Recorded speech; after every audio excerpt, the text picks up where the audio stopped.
हरे कृष्णा, राधे राधे। सभी भक्तों को सादर प्रणाम। भक्तों, आप नियमित प्रातः 6:30 बजे हमारे चैनल पर श्रीमद् भागवत पुराण की कथाएं श्रवण करते हैं। साथ ही प्रातः 6 बजे भाद्रपद मास महात्म्य की कथाएं भी श्रवण करते हैं। सभी वारों की कथाएं, तिथि ज्ञान इत्यादि की जानकारी भी आपको हमारे चैनल के माध्यम से दी जाती है।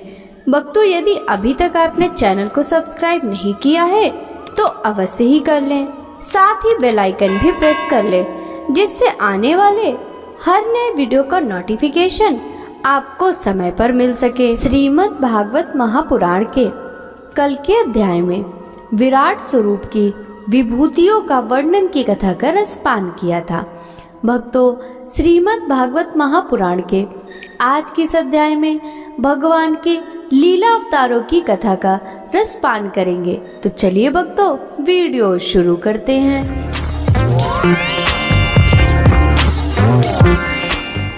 ब्रह्मा जी कहते हैं, अनंत भगवान ने प्रलय के जल में डूबी हुई पृथ्वी का उद्धार करने के लिए समस्त यज्ञ में वराह शरीर ग्रहण किया था।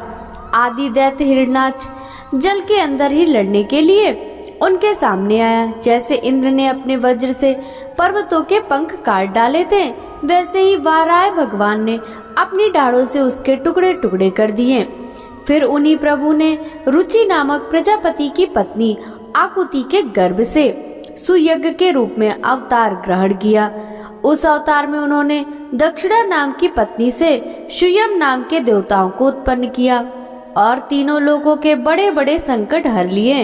इसी से स्वयंभू मनु ने उन्हें हरि के नाम से पुकारा। नारद करदम प्रजापति के घर देवहूति के गर्भ से 9 बहनों के साथ भगवान ने कपिल के रूप में अवतार ग्रहण किया।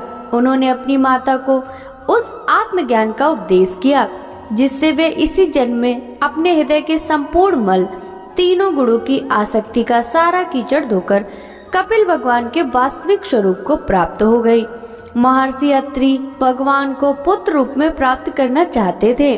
उन पर प्रसन्न होकर भगवान ने उनसे एक दिन कहा कि मैंने अपने आप को तुम्हें दे दिया। इसी से अवतार लेने पर भगवान का नाम दत्तात्रेय पड़ा। उनके चरण कमलों के पराग से अपने शरीर को पवित्र करके राजा यदु और सहस्त्रार्जुन आदि ने योग की, भोग और मोक्ष दोनों की ही सिद्धियां प्राप्त कर ली। नारद, सृष्टि के प्रारंभ में मैंने विविध लोकों को रचने की इच्छा से तपस्या की। मेरे उस अखंड तप से प्रसन्न होकर उन्होंने तप अर्थ वाले सन नाम से युक्त होकर सनक, सनंदन, सनातन और सनत कुमार के रूप में अवतार ग्रहण किया। इस अवतार में उन्होंने प्रलय के कारण पहले कल्प के भूले हुए आत्मज्ञान का ऋषियों के प्रति यथावत उपदेश किया, जिससे उन लोगों ने तत्काल परम तत्व का अपने हृदय में साक्षात्कार कर लिया। धर्म की पत्नी दक्ष कन्या मूर्ति के गर्भ से वे नर नारायण के रूप में प्रकट हुए। उनकी तपस्या का प्रभाव उन्हीं के जैसा है। इंद्र की भेजी हुई काम की सेना अप्सराएं उनके सामने जाते ही अपना स्वभाव खो बैठी। वे अपने हाव भाव से उन आत्म स्वरूप भगवान की तपस्या में विघ्न न डाल सकी। नारद, शंकर आदि महानुभाव अपनी रोज भरी दृष्टि से कामदेव को जला देते हैं, परंतु अपने आप को जलाने वाले अक्षय क्रोध को वे नहीं जला पाते। वही क्रोध नर नारायण के निर्मल हृदय में प्रवेश करने के पहले ही डर के मारे कांप जाता है। फिर भला उनके हृदय में काम का प्रवेश तो हो ही कैसे सकता है। अपने पिता राजा उत्तानपाद के पास बैठे हुए 5 वर्ष के बालक ध्रुव को उनकी सौतेली माँ सुरुचि ने अपने वचन बाणों से भेद दिया था। इतनी छोटी अवस्था होने पर भी वे ग्लानि से तपस्या करने के लिए वन में चले गए। उनकी प्रार्थना से प्रसन्न होकर भगवान प्रकट हुए और उन्होंने ध्रुव को ध्रुव पद का वरदान दिया। आज भी ध्रुव के ऊपर नीचे प्रदक्षिणा करते हुए दिव्य महर्षिगण उनकी स्तुति करते रहते हैं। कुमार्कगामी वेन का ऐश्वर्य और पौरुष ब्राह्मणों के हुंकार रूपी वज्र से जलकर भस्म हो गया। वह नरक में गिरने लगा। ऋषियों की प्रार्थना पर भगवान ने उसके शरीर मंथन से पृथु के रूप में अवतार धारण कर उसे नरकों से उबारा और इस प्रकार पुत्र शब्द को चरितार्थ किया। उसी अवतार में पृथ्वी को गाय बनाकर उन्होंने उससे जगत के लिए समस्त औषधियों का दोहन किया। राजा नाभि की पत्नी सुदेवी के गर्भ से भगवान ने ऋषभ देव के रूप में जन्म लिया। इस अवतार में समस्त आसक्तियों से रहित रहकर अपनी इंद्रियों और मन को अत्यंत शांत करके एवं अपने स्वरूप में स्थित होकर समदर्शी के रूप में उन्होंने जड़ों की भांति योगचर्या का आचरण किया। इस स्थिति को महर्षि लोग परमहंस पद अथवा अवधूतचर्या कहते हैं।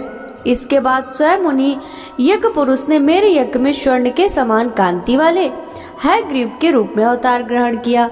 भगवान का यह विग्रह वेदमय, यज्ञमय और सर्वदेवमय है। उन्हीं की नासिका से श्वास के रूप में वेदवाणी प्रकट हुई। चाक्षुष मनवंतर के अंत में भावी मनु सत्यव्रत ने मत्स्य रूप में भगवान को प्राप्त किया था। उस समय पृथ्वी रूप नौका के आश्रय होने के कारण वे ही समस्त जीवों के आश्रय बने। प्रलय के उस भयंकर जल में मेरे मुख से गिरे हुए वेदों को लेकर वे उसी में विहार करते रहे। जब मुख देवता और दानव अमृत की प्राप्ति के लिए क्षीर सागर को मथ रहे थे, तब भगवान ने कच्छप के रूप में अपनी पीठ पर मंदराचल धारण किया। उस समय पर्वत के घूमने के कारण उसकी रगड़ से उनकी पीठ की खुजलाहट थोड़ी मिट गई, जिससे वे कुछ क्षणों तक सुख की नींद सो सके। देवताओं का महान भय मिटाने के लिए उन्होंने नृसिंह रूप धारण किया। फड़कती हुई भौहों और तीखी दाढ़ों से उनका मुख बड़ा भयावना लगता था। हिरण्याकश्यप उन्हें देखते ही हाथ में गदा लेकर उन पर टूट पड़ा। इस पर भगवान नृसिंह ने दूर से ही उसे पकड़कर अपनी जांघों पर डाल दिया और उसके छटपटाते रहने पर भी अपने नखों से उसका पेट फाड़ डाला। बड़ी भारी सरोवर में महाबली ग्रह ने गजेंद्र का पैर पकड़ लिया। जब बहुत थककर वह घबरा गया, तब उसने अपनी सूंड में कमल लेकर भगवान को पुकारा, हे आदि पुरुष, हे समस्त लोकों के स्वामी, हे श्रवण मात्र से कल्याण करने वाले। उसकी पुकार सुनकर अनंत शक्ति भगवान चक्रपाणी गरुड़ की पीठ पर चढ़कर वहां आए और अपने चक्र से उन्होंने ग्रह का मस्तक उखाड़ डाला। इस प्रकार कृपावश भगवान ने अपने शरणागत गजेंद्र की सूंड पकड़कर उस विपत्ति से उसका उद्धार किया। भगवान वामन अदिति के पुत्रों में सबसे छोटे थे, परंतु गुणों की दृष्टि से वे सबसे बड़े थे, क्योंकि यज्ञ पुरुष भगवान ने इस अवतार में बलि के संकल्प छोड़ते ही संपूर्ण लोकों को अपने चरणों से ही नाप लिया था। वामन बनकर उन्होंने 3 पग पृथ्वी के बहाने बलि से सारी पृथ्वी ले ली, परंतु इससे यह बात सिद्ध कर दी कि सन्मार्ग पर चलने वाले पुरुषों को याचना के सिवा और किसी उपाय से समर्थ पुरुष भी अपने स्थान से नहीं हटा सकते, ऐश्वर्य से च्युत नहीं कर सकते। दैत्यराज बलि ने अपने सिर पर वामन भगवान का चरणामृत धारण किया था। ऐसी स्थिति में उन्हें जो देवताओं के राजा इंद्र की पदवी मिली, इसमें कोई बलि का पुरुषार्थ नहीं था। अपने गुरु शुक्राचार्य के मना करने पर भी वे अपनी प्रतिज्ञा के विपरीत कुछ भी करने को तैयार नहीं हुए। और तो क्या, भगवान का तीसरा पग पूरा करने के लिए उनके चरणों में सिर रखकर उन्होंने अपने आप को भी समर्पित कर दिया। नारद, तुम्हारे अत्यंत प्रेम भाव से परम प्रसन्न होकर हंस के रूप में भगवान ने तुम्हें योग, ज्ञान और आत्म तत्व को प्रकाशित करने वाले भागवत धर्म का उपदेश किया। वह केवल भगवान के शरणागत भक्तों को ही सुगमता से प्राप्त होता है। वे ही भगवान स्वयंभू आदि मनवंतरों में मनु के रूप में अवतार लेकर मनुवंश की रक्षा करते हुए 10 दिशाओं में अपने सुदर्शन चक्र के समान तेज से बेरोक टोक निष्कंटक राज्य करते हैं। तीनों लोकों के ऊपर 7 लोक तक उनके चरित्रों की कमनीय कीर्ति फैल जाती है और उसी रूप में वे समय समय पर पृथ्वी के बहारभूत दुष्ट राजाओं का दमन भी करते रहते हैं। स्वनाम धन्य भगवान धन्वंतरी अपने नाम से ही बड़े बड़े रोगियों के रोग तत्काल नष्ट कर देते हैं। उन्होंने अमृत पिलाकर देवताओं को अमर कर दिया और दैत्यों के द्वारा हरण किए हुए उनके यज्ञ भाग उन्हें फिर से दिला दिए। उन्होंने ही अवतार लेकर संसार में आयुर्वेद का प्रवर्तन किया।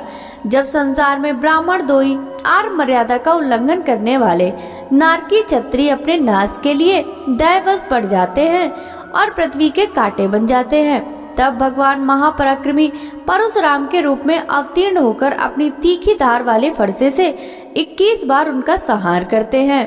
मायापति भगवान हम पर अनुग्रह करने के लिए अपनी कलाओं भरत, शत्रुघ्न और लक्ष्मण के साथ श्री राम के रूप में इक्ष्वाकु वंश में अवतीर्ण होते हैं।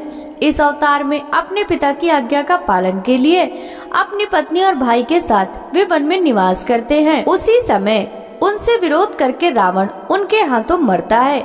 त्रिपुर विमान को जलाने के लिए उद्यत शंकर के समान जिस समय भगवान राम शत्रु की नगरी लंका को भस्म करने के लिए समुद्र तट पर पहुंचते हैं, उस समय सीता के वियोग के कारण बढ़ी हुई क्रोधाग्नि से उनकी आंखें इतनी लाल हो जाती हैं कि उनकी दृष्टि से ही समुद्र के मगरमच्छ, सांप और ग्राह आदि जीव जलने लगते हैं और भय से थर थर कांपता हुआ समुद्र झटपट उन्हें मार्ग दे देता है। जब रावण की कठोर छाती से टकराकर इंद्र के वाहन ऐरावत के दांत चूर चूर होकर चारों ओर फैल गए थे, जिससे दिशाएं सफेद हो गई थी, तब दिग्विजयी रावण घमंड से फूलकर हंसने लगा था। वहीं रावण जब श्री रामचंद्र जी की पत्नी सीता को चुरा कर ले जाता है और लड़ाई के मैदान में उनसे लड़ने के लिए गर्वपूर्वक आता है, तब भगवान श्री राम के धनुष की टंकार से ही उसका वह घमंड प्राणों के साथ तक्षण विलीन हो जाता है। जिस समय झुंड के झुंड दैत्य पृथ्वी को रौंद डालेंगे, उस समय उसका भार उतारने के लिए भगवान अपने सफेद और काले केस से बलराम और श्री कृष्ण के रूप में कला अवतार ग्रहण करेंगे। वे अपनी महिमा को प्रकट करने वाले इतने अद्भुत चरित्र होंगे कि संसार के मनुष्य उनकी लीलाओं का रहस्य बिल्कुल नहीं समझ सकेंगे। बचपन में ही पूतना के प्राण हर लेना, 3 महीने की अवस्था में पैर उछालकर बड़ा भारी छकड़ा उलट देना और घुटनों के बल चलते चलते आकाश को छूने वाले यमला अर्जुन वृक्षों के बीच में जाकर उन्हें उखाड़ देना, ये सब ऐसे कर्म हैं जिन्हें भगवान के सिवा और कोई नहीं कर सकता। जब कालिया नाग के विष से दूषित हुआ यमुना जल पीकर बछड़े और गोप बालक मर जाएंगे, तब वे अपनी सुधामयी कृपा दृष्टि की वर्षा से ही उन्हें जीवित कर देंगे और यमुना जल को शुद्ध करने के लिए वे उसमें विहार करेंगे तथा विष की शक्ति से जीभ लपलपाते हुए कालिया नाग को वहां से निकाल देंगे। उसी दिन रात को जब सब लोग वहीं यमुना तट पर सो जाएंगे और दावाग्नि से आसपास का मूंज का वन चारों ओर आग से जलने लगेगा, तब बलराम जी के साथ वे प्राण संकट में पड़े हुए ब्रजवासियों को उनकी आंखें बंद कराकर उस अग्नि से बचा लेंगे। उनकी यह लीला भी अलौकिक ही होगी। उनकी शक्ति वास्तव में अचिंतनीय है। उनकी माता उन्हें बांधने के लिए जो जो रस्सी लाएंगी वह उनके उदर में पूरी नहीं पड़ेगी, 2 अंगुल छोटी ही रह जाएगी तथा जम्हाई लेते समय श्री कृष्ण के मुख में 14 भुवनों को देखकर पहले तो यशोदा भयभीत हो जाएगी, परंतु फिर वो संभल जाएगी। वे नंद बाबा को अजगर के भय से और वरुण के पास से छुड़ाएंगे। मैं दानव का पुत्र व्योमासुर जब गोप बालों को पहाड़ की गुफा में बंद कर देगा, तब वे उन्हें वहां से बचा लाएंगे। गोकुल के लोगों को जो दिन भर तो काम धंधों में व्याकुल रहते हैं और रात को अत्यंत थककर सो जाते हैं, साधनाहीन होने पर भी वे अपने परम धाम में ले जाएंगे। निष्पाप नारद जब श्री कृष्ण की सलाह से गोप लोग इंद्र का यज्ञ बंद कर देंगे, तब इंद्र ब्रज भूमि का नाश करने के लिए चारों ओर से मूसलाधार वर्षा करने लगेंगे। उससे उनकी तथा उनके पशुओं की रक्षा करने के लिए भगवान कृपा परवश हो 7 वर्ष की अवस्था में ही 7 दिनों तक गोवर्धन पर्वत को एक ही हाथ से छत्रक पुष्प की तरह खेल खेल में ही धारण किए रहेंगे। वृंदावन में विहार करते हुए रास करने की इच्छा से वे रात के समय जब चंद्रमा की उज्जवल चांदनी चारों ओर छिटक रही होगी, अपनी बांसुरी पर मधुर संगीत की लंबी तान छेड़ेंगे। उससे प्रेम विवश होकर आई हुई गोपियों को जब कुबेर का सेवक शंखचूर्ण हरण करेगा, तब वे उसका सिर उतार लेंगे। और भी बहुत से प्रलंबासुर, धेनुकासुर, वकासुर, केसी, अरिष्टासुर आदि दैत्य, चाडूर आदि पहलवान, कुलिया पीढ़ हाथी, कंस, काले वन, भौमासुर, मिथ्या वासुदेव, शाल्व, द्विध वानर, बल्लभ, दंतवक्त्र, राजा नग्नजीत के 7 बैल, शंभरासुर, विदुरथ और रुक्मी आदि तथा कंबोज, मत्स्य, कुरु, केकय और संजय आदि देशों के राजा लोग एवं जो भी योद्धा धनुष धारण करके युद्ध के मैदान में सामने आएंगे। वे सब बलराम, भीमसेन और अर्जुन आदि नामों की आड़ में स्वयं भगवान के द्वारा मारे जाकर उन्हीं के धाम में चले जाएंगे। समय के फेर से लोगों की समझ कम हो जाती है, आयु भी कम होने लगती है। उस समय जब भगवान देखते हैं कि अब ये लोग मेरे तत्व को बतलाने वाली वेदवाणी को समझने में असमर्थ होते जा रहे हैं, तब प्रत्येक कल्प में सत्यवती के गर्भ से व्यास के रूप में प्रकट होकर वे वेद रूपी वृक्ष का विभिन्न शाखाओं के रूप में विभाजन कर देते हैं। देवताओं के शत्रु दैत्य लोग भी वेद मार्ग का सहारा लेकर मैदानों के बनाए हुए अदृश्य वेग वाले नगरों में रहकर लोगों का सत्यानाश करने लगेंगे। तब भगवान लोगों की बुद्धि में मोह और अत्यंत लोभ उत्पन्न करने वाला वेश धारण करके बुद्ध के रूप में बहुत से उपधर्मों का उपदेश करेंगे। कलयुग के अंत में जब सत्पुरुषों के घर भी भगवान की कथा होने में बाधा पड़ने लगेगी, ब्राह्मण, क्षत्रिय तथा वैश्य, पाखंडी और शूद्र राजा हो जाएंगे। यहाँ तक कि कहीं भी स्वाहा, स्वधा और षष्ठवकार की ध्वनि देवता पितरों के यज्ञ श्राद्ध की बात तक नहीं सुनाई पड़ेगी। तब कलयुग का शासन करने के लिए भगवान कल के अवतार ग्रहण करेंगे। जब संसार की रचना का समय होता है तब तपस्या, 9 प्रजापति, मरीचि आदि ऋषि और मेरे रूप में जब सृष्टि की रक्षा का समय होता है तब धर्म, विष्णु, मनु, देवता और राजाओं के रूप में तथा सृष्टि के प्रलय का समय होता है तब अधर्म, रुद्र तथा क्रोधवश नाम के सर्प एवं दैत्य आदि के रूप में सर्वशक्तिमान भगवान की माया विभूतियां ही प्रकट होती हैं। अपनी प्रतिभा के बल से पृथ्वी के एक एक धूलि कण को गिन चुकने पर भी जगत में ऐसा कौन पुरुष है जो भगवान की शक्तियों की गणना कर सके। जब वे त्रिविक्रम अवतार लेकर त्रिलोकी को नाप रहे थे, उस समय उनके चरणों के अदम्य वेग से प्रकृति रूप अंतिम आवरण से लेकर सत्यलोक तक सारा ब्रह्मांड कांपने लगा था। तब उन्होंने ही अपनी शक्ति से उसे स्थिर किया था। समस्त सृष्टि की रचना और संहार करने वाली माया उनकी एक शक्ति है। ऐसी ऐसी अनंत शक्तियों के आश्रय उनके स्वरूप को न मैं जानता हूँ, न वे तुम्हारे बड़े भाई सनकादि ही, फिर दूसरों का तो कहना ही क्या। आदिदेव भगवान शेष सहस्त्र मुख से उनके गुणों का गायन करते आ रहे हैं, परंतु वे अब भी उसके अंत की कल्पना नहीं कर सके। जो निष्कपट भाव से अपना सर्वस्व और अपने आप को भी उनके चरण कमलों में निछावर कर देते हैं, उन पर वे अनंत भगवान स्वयं ही अपनी ओर से दया करते हैं और उनकी दया के पात्र ही उनकी दुस्तर माया का स्वरूप जानते हैं और उससे पार जा पाते हैं।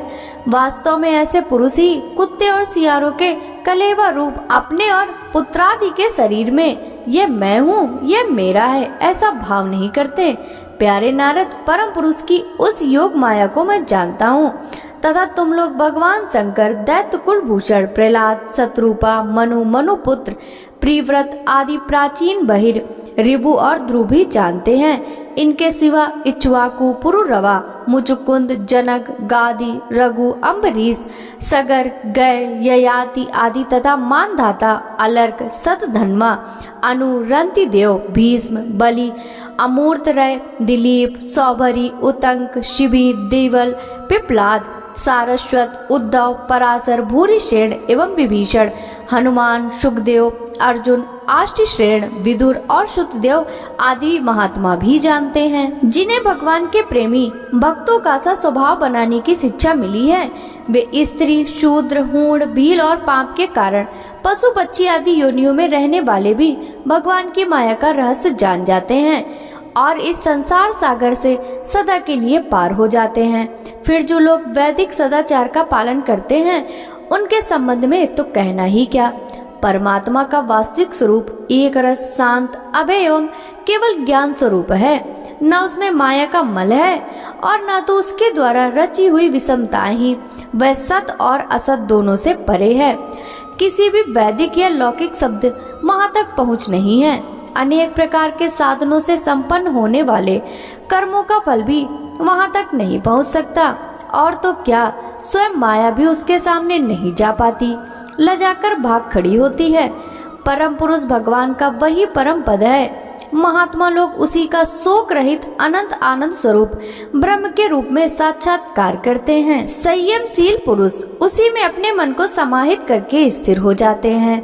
जैसे इंद्र स्वयं मेघ रूप से विद्यमान होने के कारण जल के लिए कुआं खोदने की कुदाल नहीं रखते, वैसे ही वे भेद दूर करने वाले ज्ञान साधनों को भी छोड़ देते हैं। समस्त कर्मों के फल भी भगवान ही देते हैं, क्योंकि मनुष्य अपने स्वभाव के अनुसार जो शुभ कर्म करता है वह सब उन्हीं की प्रेरणा से होता है।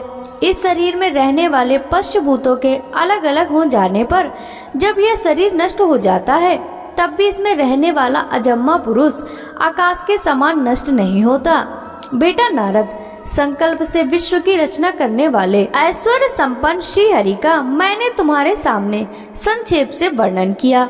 जो कुछ कार्य कारण अथवा भाव अभाव है वह सब भगवान से भिन्न नहीं है, फिर भी भगवान तो इससे पृथक भी ही है। भगवान ने जो मुझे उपदेश किया था वह यही भागवत है। इसमें भगवान की विभूतियों का संक्षिप्त वर्णन है, तुम इसका विस्तार करो। जिस प्रकार सबके आश्रय और सर्व रूप में भगवान श्री हरि में लोगों की प्रेममयी भक्ति हो, ऐसा निश्चय करके इसका वर्णन करो।